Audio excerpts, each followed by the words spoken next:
City ಒಂದು temple ಇದೆ. ಈ ಟೆಂಪಲ್ ಹೆಸರು ಬಂದು ಕಣ್ವಿ ವೀರಭದ್ರೇಶ್ವರ ದೇವಸ್ಥಾನ ಅಂತ. ಹೊಸಪೇಟೆಯಿಂದ just 2 kilometre away. Very old temple. It is history of 900 years. ಇದು ತುಂಬ ಓಲ್ಡ್ ಟೆಂಪಲ್. 900 ಇಯರ್ಸ್ ಆಗಿದೆ. ಅದಕ್ಕಿಂತ ಮುಂಚೆ ಇದು ಬಿಲ್ಟ್ ಮಾಡಿರೋದು. ಇಲ್ಲೊಬ್ರು ಅಜ್ಜೋರು ಇದ್ದಾರೆ, ಈ ದೇವ್ರದ್ದು ಪೂಜೆ ಮಾಡ್ತಾರೆ. ಸೊ ಇವ್ರ ಹತ್ರ ತಿಳ್ಕೊಳ್ಳೋಣ ಏನಿದೆ ಹಿಸ್ಟ್ರಿ ಟೆಂಪಲ್ ಬಗ್ಗೆ. ಅಜ್ಜರೇ ನಮಸ್ಕಾರ. ನನ್ನ ಹೆಸರು ರಮೇಶ್ ಅಂತ. ನಾವಿಲ್ಲೇ ಹೊಸಪೇಟೆ ಅವರು ಬಂದಿದ್ದು. ತುಂಬ ವರ್ಷ ಆಗಿತ್ತು. ಈ ಟೆಂಪಲ್ ನೋಡಿದ್ದು, ಇದ್ರ ಬಗ್ಗೆ ತಿಳ್ಕೊಂಡಿರಲಿಲ್ಲ. ಸೊ ನಿಮ್ಮ ಹತ್ರ ಸ್ವಲ್ಪ ಮಾಹಿತಿ ಬೇಕಿತ್ತು. ಸೊ ಇದು ಯಾವಾಗಿಂದ ಇರೋದು ಈ ಟೆಂಪಲ್? 900 ವರ್ಷ ಟೆಂಪಲ್. ಓಕೆ ರೀ. ಈ ದೇವಸ್ಥಾನ ಏನಪ್ಪ ಅಂದರೆ, ಇದು ಸುಮಾರು ನೀವೇನು ಮನಸ್ಸಿನಲ್ಲಿ ಅಂದ್ಕೊಂಡಿರ್ತಾರೋ ಅದು 108 ದಿನದೊಳಗೆ ನಿಮ್ಗೆ ಈಡೇರ್ತದೆ ಕೆಲಸ. 108 ದಿನ ಒಳಗೆ ಈಡೇರ್ತದೆ. ಸತ್ಯವುಳ್ಳ ದೇವಸ್ಥಾನ. ಕಣ್ಣಿಗೆ ಗೊತ್ತಿ ಪ್ರತಿಯೊಬ್ಬರು ಯಾರೇ ಆಫೀಸರ್ಸ್ಗಳು ಬರಬೇಕು, ಇಲ್ಲಿ ಬಂದು ಮಾಡಿಸ್ಕೊಂಡು 108 ದಿವಸದಲ್ಲಿ 108 ದಿವಸ ಓಕೆ ಸಕ್ಸಸ್. ಆದರೆ ಇವತ್ತು ನಮಗೆ ದೇವರು ಸುಖ ಕೊಟ್ಟ. ಒಂದು 70 ದಿನ ಕೂಡ ಒಂದು 70 ಊಟ ಮಾಡ್ಕೊಂತ ನೆಮ್ಮದಿಯಾಗಿದ್ವಿ. ಏನಪ್ಪ ಅಂದರೆ ಅಮಾಸಿಗೆ ಶ್ರಾವಣ ಮಾಸಕ್ಕೆ ಒಂದು ಸ್ವಲ್ಪ ಭಕ್ತಾದಿಗಳು ಗಾಡಿ, ಆಮೇಲೆ ಯಾವ್ದು ಇಟ್ಟಿಗೆ ಗದಗೆ, ಕಲ್ಲಳ್ಳಿ ಗದಗೆ, ಆಮೇಲೆ ಇದು ಕರ್ಕೊಂಡ್ಬರೋಂಥ ಜಾಗ ಇರ್ತಾರೆ, ಅಲ್ಲಿ ಇದ್ದಾರೆ, ಎಲ್ಲೆಲ್ಲೋ ಸುತ್ತಮುತ್ತ ತೊಂಬರೆಡ್ಡೆ ಗದಗೆ ಭಾಳ ಜನ ಭಕ್ತರಿದ್ದಾರೆ. ಜಾಸ್ತಿ ಅಂದರೆ ಇಟ್ಟಿಗೆ, ಕಲ್ಲಳ್ಳಿ, ಹಡಗಲಿ, ರಾಣಿಬೆನ್ನು, ಅಲ್ಲಿಂದ ಮಿಡ್ಲಿ, ಎಲ್ಲ ಕಡೆಗೂ ಭಕ್ತರಿದ್ದಾರೆ. ಬಹಳ ಚೆನ್ನಾಗಿ ಬರ್ತಾರೆ. 10 ಜನ ಬರ್ತಾರೆ. ಅವ್ರು ಏನು ಮನುಷ್ಯನ ಹೊಂದ್ಕೊಂಡಿರ್ತಲ್ಲ, ಈಡೇರ್ತಲ್ಲ, ಅವ್ರು ಬಂದೇ ಸರ್. ಈಗ ನೋಡ್ರಿ, ನಾಳೆ 22 ಅಲ್ಲ, ರಾಮ ಹುಟ್ಟಿದ್ದೇನೆ. ಈಗ ನಾಳೆ ನಾವು ಕೂಡ ಫಂಕ್ಷನ್ ಮಾಡ್ತೀವಿ. ನಾವು ಕೂಡ ಮಾಡ್ತೀವಿ. ಎಲ್ಲ ದೇವಸ್ಥಾನ ಮಾಡಿದ್ರೆ ನಾವು ಮಾಡ್ತೀವಿ. ಎಲ್ಲರೂ ಮಾಡ್ತೀವಿ. ನಾಳೆ ತುಂಬಾ ಶ್ರೇಷ್ಠ ದಿವಸ. ಆದ್ರೆ ಇನ್ನ ದೇವಸ್ಥಾನ ಮುಂದುವರ್ಸ್ಬೇಕು ಅಂತೀನಿ. ಭಕ್ತಾದಿಗಳು ಸ್ವಲ್ಪ ಕೈ ತಟ್ಟಿದೆ. ಇನ್ನ ಕಲ್ಯಾಣ ಕಟ್ಸ್ಬೇಕಂತ ಮಾಡಿದ್ವಿ. ಸುತ್ತ ಕಾಂಪೌಂಡ್ ಕಟ್ಸ್ಬೇಕಂತ ಮಾಡಿದ್ವಿ. ಈಗ ಕೂಡ ಆದ್ರೆ ನಮ್ಮ ದೇವರು ಎಲ್ಲಾರ್ಗು ಸಖತ್ತಾಗಿ ಇದು ಮಾಡ್ಯಾನ. ಆದ್ರೆ ಈ ಆಶೀರ್ವಾದ ಅಂತ ಎಲ್ಲರಿಗೂ ಮಾಡ್ಯಾನ. ಇದು ಸ್ವಲ್ಪ ಜೀರ್ಣೋದ್ಧಾರ ಇನ್ನ ಚೆನ್ನಾಗಿ ಮಾಡ್ಕೊಂತ ಹೋಗ್ಬೇಕು. ಅವ್ನು ಮಾಡಿಸ್ತಾನೆ, ಅವನ ಮೇಲೆ ಭರವಸೆ. ಯಾಕಂದ್ರೆ ಇದು ಸತ್ಯುಳ್ಳ ದೇವರು. ನೀವೇನು ಮನಸ್ಸಿಗೆ ಅಂದ್ಕೊಂಡಿರ್ತೀರೋ ಅದು ಶಾಶ್ವತ. ಹೌದಾ? ಇದಕ್ಕೆ ಕಣ್ವಿ ಸ್ವಾಮಿ ಅಂತ ಹೇಳಿ ಹೆಸರಿಟ್ಟ. ಈಗ ಇದ್ರದ್ದು ಆಡಳಿತ ಹೆಂಗಪ್ಪ ಅಂದರೆ, ಈಗ ಭಕ್ತಾದಿಗಳು ಸ್ವಲ್ಪ ಅಮಾಸಿಗಳು ಸ್ವಲ್ಪ ಈಗ ಸ್ಟಾರ್ಟ್. ಈಗ ನನ್ನ ಮಗ ಪುರೋಹಿತರು ಕರ್ಕೊಂಡು ಎಲ್ಲ ಚೆನ್ನಾಗಿ ಇದು ಮಾಡ್ಕೊಂತೆಲ್ಲ ಚೆನ್ನಾಗಿ ಮಾಡ್ತಿದ್ದಾನೆ. ಗುಡಿನೂ ಚೆನ್ನಾಗಿ ಇಂಪ್ರೂವ್ ಆಗ್ತಾ ಐತೆ. ಈಗ BS ಆನಂದ್ ಅವರು ಹೋಗಿ ಮಾಡಿಸ್ಕೊಡ್ತೀವಿ ಅಂತ ಹೇಳಿದ್ರು. ಆದರೂ ಮಾಡ್ತಾರೆ, ಮಾಡ್ತೀವಿ ಅಂತ ಹೇಳಿದ್ರೆ ಮಾಡಿಕೊಡ್ತಾರೆ. ನಾಳೆ ಅವರು ಇವತ್ತು ಅವರು ನನಗೆ ದೇವರು ಇರುವ ಫಸ್ಟ್ ಆಮೇಲೆ ದ್ವಾರ ಬಾಗಿಲು ಮಾಡಿಸ್ಕೊಟ್ರು. ಈಗ ನೆಕ್ಸ್ಟ್ ಇದು ರೋಡ್ ಮಾಡಿಸ್ಕೊಡ್ತೀವಿ ಅಂತ ಹೇಳಿದ್ರೆ, ಲೈಟ್ ಮಾಡಿಸ್ಕೊಡ್ತೀವಿ ಅಂತ ಹೇಳಿದ್ರೆ, ಪ್ರತಿಯೊಂದು ಅವ್ರು ಮಾಡಿಸ್ಕೊಡ್ತೀವಿ ಅಂತ ಹೇಳಿದ್ರೆ, ಮಾಡಿಸ್ತೀವಿ ಅಂತ ಭರವಸೆ ಕೊಡ್ತಾರೆ, ಮಾಡಿಸ್ತಾರೆ. ಅದು ಒಂದು ಗ್ಯಾರಂಟಿ ಐತೆ.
ಹೊಸಪೇಟೆ ನಿಯರ್ ಬೈ ಕ್ರೌಡೇ ಇಲ್ಲ. ಈಗ ರಸ್ತೆ ಲೈಟು ನಿಂತೈತೆ. ಈಗ ನಮ್ಗೆ ಇಂಪಾರ್ಟೆಂಟು, ನಮ್ಗೆ ಜೀವನ ಮಾಡೋಕ್ಕೆ ನೌಕರಿ ಇಲ್ಲ, ನಮ್ಗೆ ಇದ್ರಾಗೆ ಜೀವನ. ಅಮಾವಾಸ್ಯೆ ಏನು ಖರ್ಚು ಬರ್ತಾರಲ್ಲ ಅದರಲ್ಲೇ ನಮ್ಮ ಜೀವನ. ಏನು ಒಂದು ಕಲ್ಯಾಣ ಮಂಟಪ, ಒಂದು ಸಮುದಾಯ ಭವನ ಆಯ್ತು ಅಂದರೆ ನಮ್ಮ ಜೀವನಕ್ಕೊಂದು ದಾರಿ ಬರುತ್ತೆ. ಹುಡುಗರು ವಿದ್ಯಾವಂತರಾದರು, ಆದರೆ ನಮ್ಮ ಒಂದು ಕ್ಯಾಸ್ಟಿಗೆ ನೌಕರಿ ಸಿಗಲ್ಲ. ನಮ್ಮ ಒಂದು ಜಾಸ್ತಿ ನೌಕರಿ ಸಿಗಲ್ಲ. ಈಗ ಏನಂತೆ ಒಂದು ಸಮುದಾಯ ಭವನ ಸುತ್ತದ ಕಾಂಪೌಂಡು ಒಂದು 4 ರೂಮ್ ಕಟ್ಸಿದ್ರೆ ಜನಬಳಕೆ ಬರ್ತಾ ಇರ್ತೈತೆ, ನಮಗೂ ಒಂದು ಜೀವನ ಮಾಡಕ್ಕೆ ಬರ್ತದೆ. ಇದು ಪುರಾತನ ದೇವಸ್ಥಾನ. ಬಾರಪ್ಪ ಮುತ್ತಾನ ಇನ್ನೊಂದು ಸ್ವಲ್ಪ ನಮಸ್ಕಾರ ಭಟ್ರೆ. ನಮಸ್ಕಾರ ರೀ. ನಮಸ್ಕಾರ ಭಟ್ರೆ. ನಿಮ್ಮ ಹೆಸರು ಭಟ್ರೆ? ನನ್ನ ಹೆಸರು ಮೃತ್ಯುಂಜಯ ಹಿರೇಮಠ. ಮೃತ್ಯುಂಜಯ ಹಿರೇಮಠ. ಈ ದೇವಸ್ಥಾನದ ಪೂಜೆ ಮಾಡ್ತಾರೆ? ನಾವು ಪ್ರಧಾನ ಅರ್ಚಕರಾದ್ರಿ. ಪ್ರಧಾನ ಅರ್ಚಕರು. ವಂಶ ಪರಂಪರೆಯಿಂದ ಪ್ರಧಾನ ಅರ್ಚಕರಿದ್ದೀವಿ. ಆಮೇಲೆ ನಾವು ಕೂಡ ಡಿಗ್ರಿ ಮುಗಿಸಿ ಈಗ ಪುರೋಹಿತ ಕಲಿತಂದ್ರೆ ನಮ್ಮ ಅಪ್ಪರ ವೃತ್ತಿನ ನಾವು ಮುಂದುವರ್ಸ್ಕೊಂಡು ಹೋಗ್ತೀವಿ. ಹಂಗಾಗಿ ಸಾಕಷ್ಟು ಜನ ಭಕ್ತಾದಿಗಳು ಬರ್ತಿರ್ತಾರೆ. ತುಂಬ ಪುರಾತನ ದೇವಸ್ಥಾನ. ಆಮೇಲೆ ಶಕ್ತಿಶಾಲಿ ವೀರಭದ್ರ ಸ್ವಾಮಿ ಅಂತ. ಹಂಗಾಗಿ ಸಾಕಷ್ಟು ಜನ ಬೆಂಗಳೂರು ಕಡೆ, ಗೋವಾ ಈ ಕಡೆ, ಮೈಸೂರು ಕಡೆ, ದೂರ ಕಡೆ, ಆಂಧ್ರ ಕಡೆ ಎಲ್ಲ ಕಡೆಯಿಂದ ಭಕ್ತರು ಬರ್ತಾರೆ. ಪ್ರತಿ ವರ್ಷ ಶಿವರಾತ್ರಿ ಅಮಾವಾಸ್ಯೆ ಆಗಿ ಪಂಚಮಿ ತಿಥಿ ದಿನ ದೇವಸ್ಥಾನದ ಗುಗ್ಗಳ ಜಾತ್ರೆ ಆಗ್ತದೆ. ಆಮೇಲೆ ಪ್ರತಿ ವರ್ಷ ಭಾದ್ರಪದ ಮಾಸದ ಮೊದಲೇ ಮಂಗಳವಾರ ವೀರಭದ್ರ ಸ್ವಾಮಿ ಜಯಂತಿ ಉತ್ಸವ ಮಾಡ್ತೀವಿ. ಒಳ್ಳೆ ಶಕ್ತಿಶಾಲಿ ವೀರಭದ್ರ ಸ್ವಾಮಿ. ಮತ್ತೆ ಎಷ್ಟೋ ಜನಕ್ಕೆ ಅನ್ಕೊಂಡಿರ್ತಕ್ಕಂಥ ಸುತ್ತ ಕೋರಿಕೆಗಳು ಈಡೇರವು. ಒಂದ್ಸಲ ನಮ್ಮ ಅಣ್ಣ ಒಂದೊಬ್ರು ಪಾಪು ಉಳಿಯಲ್ಲ ಅಂತ ಹೇಳಿದ್ರಂತ್ರಿ. ಹಂಗಾಗಿ ಒಂದು ದಾವಣಗೆರೆ ಹೋಗ್ಬೇಕಾಗಿರ್ತಂತ ಪಾಪನ ಇಲ್ಲಿ ಬಂದು ದೇವಸ್ಥಾನ ಮುಗಿಸಿ ಕರ್ಕೊಂಡು ಹೊರಗೆ ಹೋದ ತಕ್ಷಣ ಆ ಪಾಪಗೆ ಒಂಥರ ಉಸಿರು ಬಂದಂಗಾಗಿ ಜೀವ ಬಂದಂಗೆ ಆಗ್ಬಿಡ್ತಾರೆ. ಅವ್ರು ಇವತ್ತಿಗೂ ಬಂದು ಇನ್ನೂ ಕಣ್ಣು ಇಡ್ತಾರೆ ಬಂದು ದೇವ್ರ ಮುಂದೆ. ಭಾಳ ಶಕ್ತಿಶಾಲಿ ಅದ ವೀರಭದ್ರ ಸ್ವಾಮಿ. ಇಲ್ಲಿ ಏನ್ ಜಾತ್ರೆ ಆಗುತ್ತೆ ಅಂದ್ರಲ್ಲ? ಗುಗ್ಗಳ ಜಾತ್ರೆ ಆಗುತ್ತೆ. ಗುಗ್ಗಳ? ಗುಗ್ಗಳ ಜಾತ್ರೆ ಆಗ್ತದೆ. ಪುರುವಂತರೆಲ್ಲ ಬರ್ತಾರ. ಅಂದ್ರೆ ಗುಗ್ಗಳ ಅಂದ್ರೆ ಈ ವೀರಭದ್ರ ಸ್ವಾಮಿಗೆ ಗುಗ್ಗಳ ಅಂತಂದು ಇದು ಹತ್ತಿ ಬೀಜ ಇರ್ತಲ್ಲ, ಅದನ್ನ ಗೂಗಲ್ ಟೈಪ್ ಮಾಡಿ ಅದಕ್ಕೆ ಅಗ್ನಿ ಪ್ರಜ್ವಲನ ಮಾಡಿ ವೀರಭದ್ರ ಅಂತ ಅಲ್ಲಿ ಗಂಗೆ ಪೂಜೆ ಮಾಡಿ ಅಲ್ಲಿಂದ ಹೊತ್ಕೊಂಡ್ ಬರ್ತಾರೆ. ಅದನ್ನ ಮಡಿಕೆಯಿಂದನೂ ಮಾಡ್ತಾರ, ಹುಲ್ಲಿಂದನೂ ಕೂಡ ಮಾಡ್ತಾರೆ. ಅದು ವೀರಭದ್ರ ಸ್ವಾಮಿ ಬಹಳ ಪ್ರಿಯ ಗುಗ್ಗಳ ಅಂದ್ರೆ. ಸೇರ್ಸಲ್ರಿ, ಅದು ಅಗ್ನಿನ ಹೆಂಗ್ ಹೋಮ ಹಂಗ್ ಮಾಡ್ತಾರ ಅದೇ ರೀತಿ ಅದಕ್ಕೆ ಅಗ್ನಿ ಮಾಡಿ ಅಂತ ತಲೆ ಮೇಲೆ ಹೊತ್ಕೊಂಡ್ ಬರ್ತಾರೆ. ಅದೊಂಥರ ಬೆಂಗ್ ಇದೆ, ಅಗ್ನಿ ಟೈಪ್ ಉದಿತಿರ್ತದೆ ಅದು.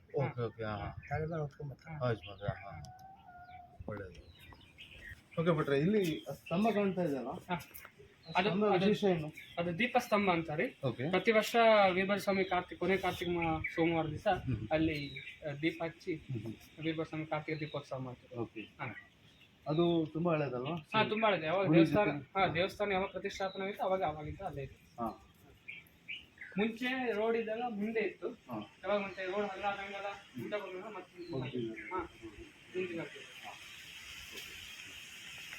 ಮುಂಚೆಲ್ಲ ಹಳೆ ಮಂಟಪದಲ್ಲೇ ಇತ್ತು. ಮುಂದೆ ಬಹಳ ದೊಡ್ಡ ದೇವಸ್ಥಾನ ಇತ್ತು ಮುಂದೆ.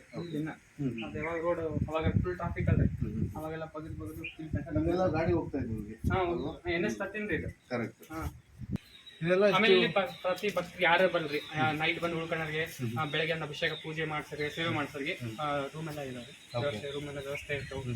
ಮತ್ತೆ ಬೆಳಗ್ಗೆ ಬಹಳ ಸ್ನಾನ ಮಾಡೋಕೆ ಸಾಕಷ್ಟು ಜನ ಬರ್ತಿರ್ತಾರೆ. ಅಮಾವಾಸ್ಯೆ ಪ್ರತಿ ಅಮಾವಾಸ್ಯೆ ಪ್ರಸಾದ ಎಲ್ಲ ಮಾಡ್ತೀವಿ. ಆಮೇಲೆ ಪ್ರತಿ ಅಮಾವಾಸ್ಯೆ ಮಾಡ್ತೀವಿ. ಆಮೇಲೆ ಏನು ವಿಶೇಷ ಕಾರ್ಯಕ್ರಮ ಇದ್ದಾವೆ ಅವಾಗ ಕೂಡ ಮಾಡ್ತೀವಿ.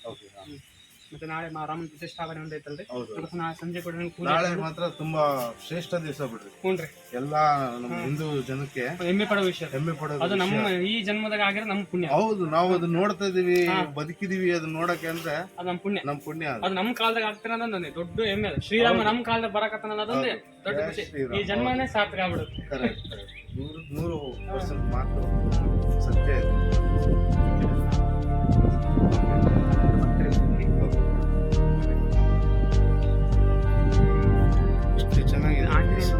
ಸುಂಕರಾಂಜನೇಯ ಅಂತ ಇಲ್ಲಿ ಕಾಣಿಸ್ತಾ ಇದೆಲ್ಲ, ಈ ದೇವಸ್ಥಾನ ಆಂಜನೇಯ ಸ್ವಾಮಿ. ಇದು ಸುಂಕರಾಂಜನೇಯ ಸ್ವಾಮಿ ಅಂತ ಕ್ಲೀನಿಂಗ್ ಮಾಡಿದ್ರೆ ನಾಳೆ ರಾಮ ಪ್ರತಿಷ್ಠಾಪನೆ ಆಯ್ತಲ್ಲ, ಕ್ಲೀನ್ ಮಾಡಿ ಸುಂಕರ ಆಂಜನೇಯ ಸ್ವಾಮಿ ಅಂತಾರೆ. ಆಂಜನೇಯ ಸ್ವಾಮಿ ಕೂಡ ಬಹಳ ಮಹಿಮೆ ಉಳ್ಳದನ್ನ. ಆಮೇಲೆ ಅವಾಗ ಬ್ರಿಟಿಷ್ ಕಾಲದಲ್ಲಿ ನಮ್ಮ ತಾತ ಹೇಳಿದ್ರು, ಅವಾಗ ಇಲ್ಲಿ ಬಂದ್ರೆ ಬ್ರಿಟಿಷ್ ಟ್ಯಾಕ್ಸ್ ವಸೂಲಿ ಮಾಡ್ತಿದ್ದಾರೆ, ಸುಂಕ ವಸೂಲಿ ಮಾಡ್ತಿದ್ದಾರೆ ಅಂತ. ಅದಕ್ಕೋಸ್ಕರ ಸುಂಕರ ಆಂಜನೇಯ ಸ್ವಾಮಿ ಅಂತ ಹೆಸರು ಬಂತು. ಇಲ್ಲಿ ಕಲೆಕ್ಟ್ ಮಾಡಿ.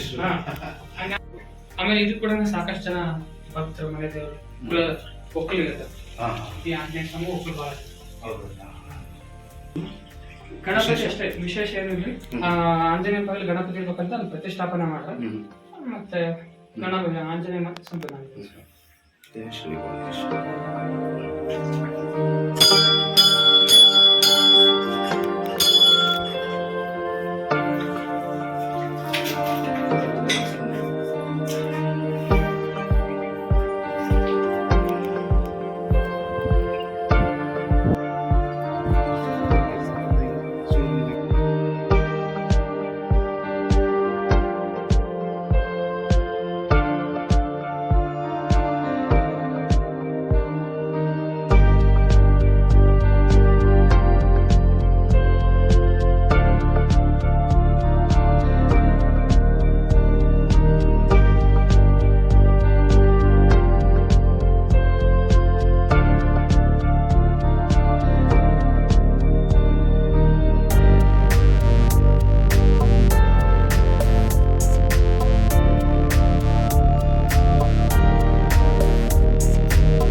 ಎಷ್ಟು ದೇವಸ್ಥಾನದಲ್ಲಿ ಶಿವರಾತ್ರಿ ತುಂಬಾ ವಿಶೇಷ ಪೂಜೆ ಆಗುತ್ತಂತೆ. ಹೌದು.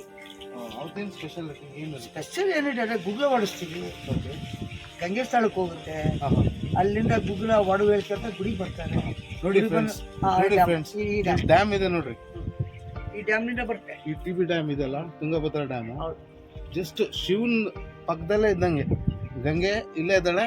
ಯಾವಾಗಲೂ ವೀರಭದ್ರ ಸ್ವಾಮಿ ದೇವಸ್ಥಾನಗಳು ಇರೋದು ಊರ್ ಹೊರಗೆ ಡ್ಯಾಮ್ ಬಗಲಿ ಇಲ್ಲ ಒಳೆ ದಂಡಿಗೆ ಇರ್ತಾವೆ. ಬಾಗಲಕೋಟೆದು ಒಳೆ ದಂಡಿಗೆ, ಈ ವೀರಭದ್ರ ಸ್ವಾಮಿ ಗುಡಿ ಇರೋವಲ್ಲ ಒಳೆ ದಂಡಿಗೆ ಅನ್ನೋ ಡ್ಯಾಮ್ ಹತ್ರ. ಈ ಬಂದರಿಗೆಲ್ಲ ಬಹಳ ಅನುಕೂಲ ಇಲ್ಲಿ. ಇಲ್ಲಿ ಏನಪ್ಪ ಈಗೇನು ಸಮುದಾಯ ಭವನ 4 ರೂಮ್ ಆಗಿಬಿಡ್ತು ಅಂದ್ರೆ ಕೆಲವೊಂದು ಬಡವ್ರ ಬಗ್ಗರು ಲಗ್ನ ಮಾಡ್ಕೊಂಡು ಹೋಗ್ತಾರೆ, ದೇವಸ್ಥಾನಕ್ಕೇನೋ ಕೊಟ್ಟು ಕಾಣಿಕೆ ಕೊಟ್ಟು ಮದುವೆ ಮಾಡ್ಕೊಂಡು ಹೋಗ್ತಾರೆ. ಅದನ್ನು ಕೂಡ ಕೆಲವರಿಗೆ ಮುದ್ದಾಡಿಗಳು ಹೇಳ್ಕೊತೀವಿ, ಮಾಡ್ತೀವಿ ಅಂತಾರೆ. ಅದನ್ನ ಒಳಗೆ ಹೋಗ್ತಾರೆ, ಈಗ ಒಳಗೆ ಹೋಗ್ಕೊಂಡು ಅದ್ರ ಮುಂದೆ ತಪ್ಪಿರ ಅದು ಮುಂದೆ ಕೆಲಸ ತಪ್ತಾನೆ. ಯಾರಿಗೆ ತಪ್ತಾನೆ ಗೊತ್ತಿಲ್ಲ, ತಪ್ತಾನೆ. ಭಕ್ತಾದಿಗಳು ಬೇರೆ ಊರಿಂದ ಬಂದ್ರೆ ಉಳ್ಕೊಳ್ಳೋಕೆ ಈಗ 3 ರೂಮ್ ಅದಾವ್ರೆ. ಇಲ್ಲೊಂದಿದೆ, ಇಲ್ಲೊಂದು 2 ಅದ. ಇದು ವಾರ್ಡ್ ಮಾಡ್ಬೇಕು. ಇದನ್ನ ಇಲ್ಲಿ ಏನೈತೆ ಅಂದ್ರೆ ಭದ್ರಕಾಳಿ ಗುಡಿ ಸ್ಥಾಪನೆ ಮಾಡ್ಬೇಕು. ಈಗ ಅದನ್ನ ಹೆಂಡ್ತಿ ಯಾಕೆ ಯಾರು ವೀರಭದ್ರ ಸ್ವಾಮಿ ಹೆಂಡ್ತಿ ಇಲ್ಲಿ ಮಾಡ್ಬೇಕು. ಊರಕ್ಕೆ ಮತ ಇರ್ಬೇಕು, ಹಗಲಿಗಿರ್ಬೇಕು.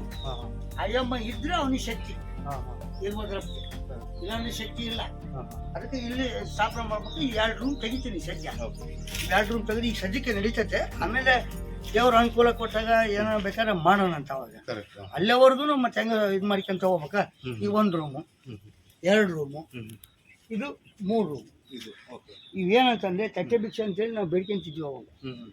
ಅದರಿಂದ ಉಳಿಸ್ಕೊಂಡು ಮಾಡ್ಕೊಂಡು ಈ ರೂಮ್ಗಳು ಬಂದವರಿಗೆ ಈಗ ಶ್ರಾವಣ ಮಾಸ ಜನ ಬರ್ತಾರೆ, ಕಾರ್ತಿಕ್ ಮಾಸದಾಗ ಬರ್ತಾರೆ, ಕೆಲವರು ಜವಳ ತಗ್ಸಕ್ಕೆ ಬರ್ತಾರೆ, ಕೆಲವರು ಅಭಿಷೇಕ ಮಾಡ್ಸಕ್ಕೆ ಬರ್ತಾರೆ.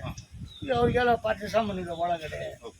ಫೆಸಿಲಿಟಿ ಇದ್ರೆ ಜನಗಳು ಬರೋದು ಜಾಸ್ತಿ. ತುಂಬಾ ಒಳ್ಳೆ ವಾತಾವರಣ ಇದೆ.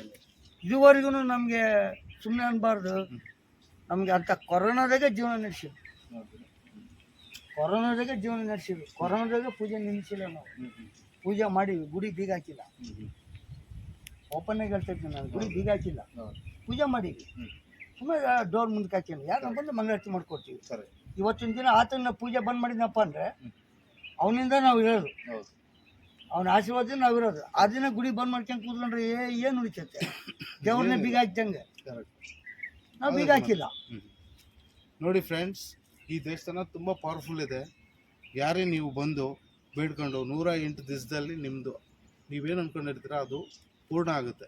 ಸೊ ಬಂದು ನಿಮ್ಮ ಕಷ್ಟಗಳಿದ್ರೆ ಬಂದು ದೇವ್ರ ಹತ್ರ ಕೇಳ್ಕೊಳ್ರಿ, ಅವ್ರ ಆಶೀರ್ವಾದದಿಂದ ಎಲ್ಲ ಚೆನ್ನಾಗಿರ್ತೀರಾ. ಎಸ್ ಯಜಮಾನ್ರೆ, ಥ್ಯಾಂಕ್ ಯು ಸೊ ಮಚ್. ಓಂ ನಮಃ ಶಿವಾಯ.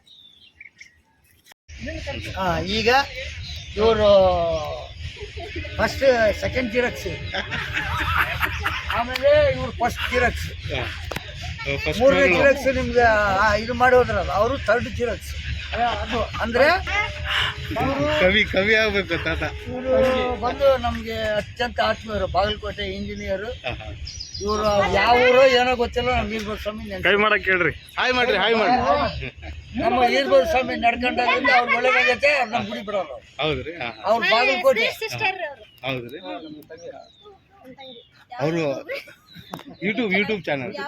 ನಿಮ್ಗೆ ಏನು ಅಭಿಪ್ರಾಯ ಇದು ಟೆಂಪಲ್ ಬಗ್ಗೆ ಒಂದು ಮಾತು? ಚೆನ್ನಾಗಿದೆ ಟೆಂಪಲ್. ಓಕೆ. ವೀರಭದ್ರೇಶ್ವರ ದೇವರಲ್ಲ. ಹೌದೌದು. ಸುಮಾರು ಚಿಕ್ಕ ವಯಸ್ಸಿಂದನೂ ನಾವು ಮನೆ ಬರ್ತಾರೆ. ದೇವ್ರ ಪೂಜೆ ಮಾಡ್ತಾನೆ ಬಂದಿದ್ವಿ. ಓಕೆ. ಹಾಂ ಹಾಂ. ಒಳ್ಳೆ ಇದು ಬಂದ್ರೆ ಒಂಥರ ಪಾಸಿಟಿವ್ ಎನರ್ಜಿ ಬರುತ್ತೆ. ಸೂಪರ್. ಸ್ವಲ್ಪ ಎಲ್ಲಿಂದ ಬಂದಿದ್ದೀರಾ ನೀವು? ನಾವು ಇಲ್ಲೇ ಹಾಸ್ಪಿಟಲ್ ಇರ್ತೀವಿ. Hospital. ಪ್ರಾಪರ್ ಬಂದು ಬಿಜಾಪುರ. ಬಿಜಾಪುರ. ಹಾಂ, ನೈಸ್. ಓಕೆ. ಫ್ಯಾಮಿಲಿ. ಓಕೆ ರೀ. ಆಮೇಲೆ ವೈಯಕ್ತಿಕ ಕುಟುಂಬ. ಹಾಂ ಹಾಂ ಹಾಂ. ವೈಯಕ್ತಿಕ ಕುಟುಂಬ ಅಂತೀವಲ್ಲ ಕನ್ನಡದೊಳಗೆ, ಹಾಂ ಹಾಂ. ಎಲ್ಲ ಕಲಿಸಿ ಮಾಡ್ತಾರೆ. ಅದಕ್ಕೆ ವೈಯಕ್ತಿಕ ಕುಟುಂಬ ಅಂತಾರೆ. Correct. Okay, thank you Acharya. ನಿಮ್ಮಿಂದ ತುಂಬ ಹೆಲ್ಪ್ ಆಯಿತು. ಚಾ ಗಿರಾಕಿ ಮತ್ತೆ ನಮಸ್ಕಾರ. Thank you cameraman Sunil Kumar.